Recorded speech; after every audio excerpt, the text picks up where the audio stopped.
It's night 5 already. Can you believe it? Tonight's true story with Zoe and Debbie Duck is called A Dark Night in the Garden.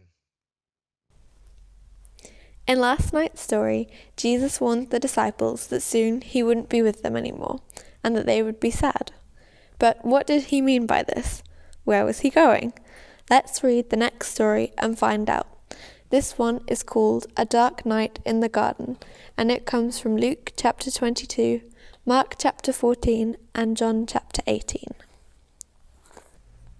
The wind was picking up now, blowing clouds across the moon, shrouding the garden in darkness.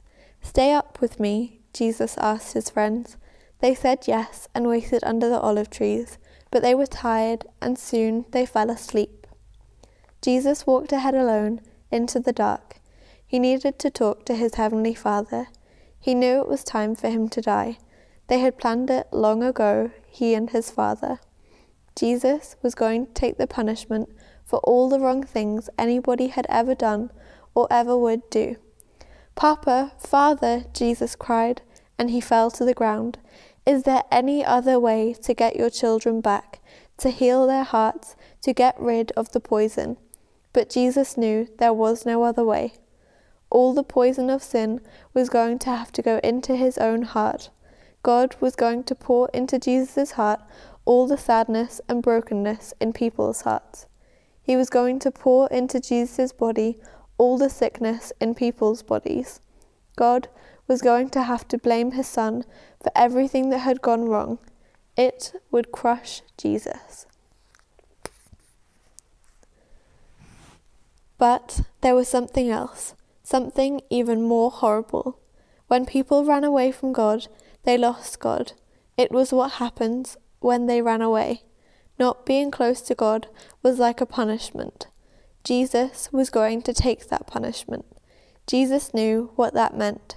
He was going to lose his Father, and that, Jesus knew, would break his heart in two. Violent sobs shook Jesus' whole body. Then Jesus was quiet, like a lamb. "I trust you, Papa," he said. "Whatever you say, I will do." Suddenly, through the trees, a glitter of starlight flashed of steel. Into the quiet garden came whispers, muffled voices, clanking metal, and the sound of boots marching. Jesus stood up. He woke his friends. "Now is the time," he said gently. "Everything that was written about me, what God has been telling his people all through the long years, it's all coming true." And into the night, with burning torches and lanterns, with swords and clubs and armour they came, an army of soldiers. Judas led them straight to Jesus so they could arrest him. Jesus was waiting for them. Peter leapt up, took a sword, and tried to defend Jesus. He sliced off a guard's ear. Jesus immediately touched the guard and healed him. "Peter," he said, "this is not the way." Peter didn't realize that no army, no matter how big, could ever arrest Jesus, not unless Jesus let them. Then Jesus, who had never done anything except love people, was arrested as if he were a criminal. Jesus' friends were afraid, so they ran away and hid in the dark shadows. The guards marched Jesus off and took him to the leaders. The leaders put Jesus on trial. "Are you the Son of God?" they asked. "I am," Jesus said. "Who do you think you are to call yourself God? You must die for calling yourself the Son of God." Only the Romans were allowed to kill prisoners, so the leaders made a plan. "We'll tell the Romans this man wants to be our king, and then they will crucify him. But it would be all right. It was God's plan. It was for this reason I was born into the world," Jesus said. Uh-oh, Debbie. Jesus, our rescuer, was going to be hurt very badly. Maybe you're thinking it's not fair and that he didn't deserve this. Well, you would be right. Maybe you want someone to stop them? Well, Jesus did not deserve this. He was doing it all for us, all because he loves us. It was all part of God's big plan, part of our Easter story.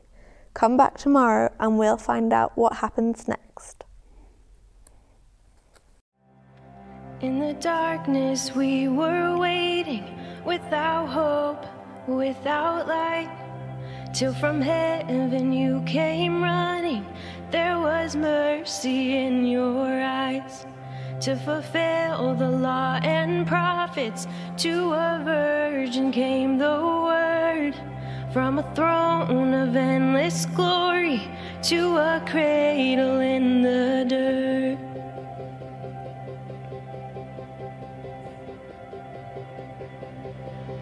Praise the Father, praise the Son, praise the Spirit, three in one.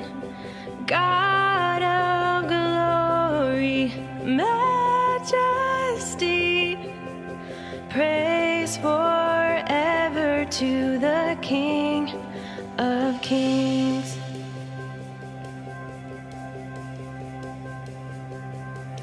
To reveal the kingdom coming, and to reconcile the lost, to redeem the whole creation.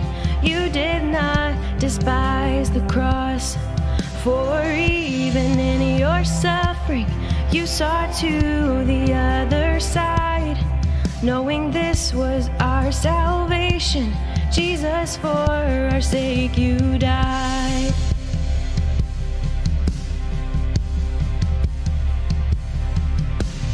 Praise the Father, praise the Son, praise the Spirit, three in one. God of glory, majesty, praise forever to the King of Kings.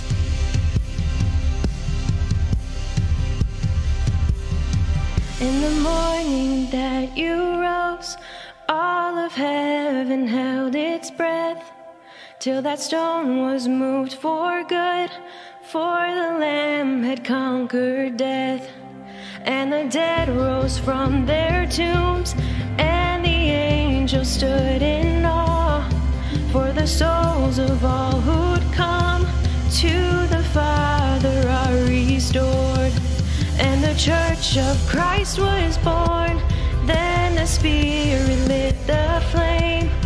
Now this gospel truth of old shall not kneel, shall not faint. By his blood and in his name, in his freedom I am free.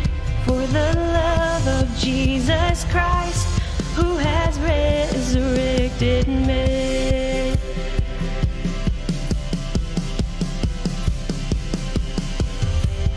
Praise the Father, praise the Son, praise the Spirit, three in one. God of glory, majesty, praise forever to the King of Kings. Praise forever to the King of Kings.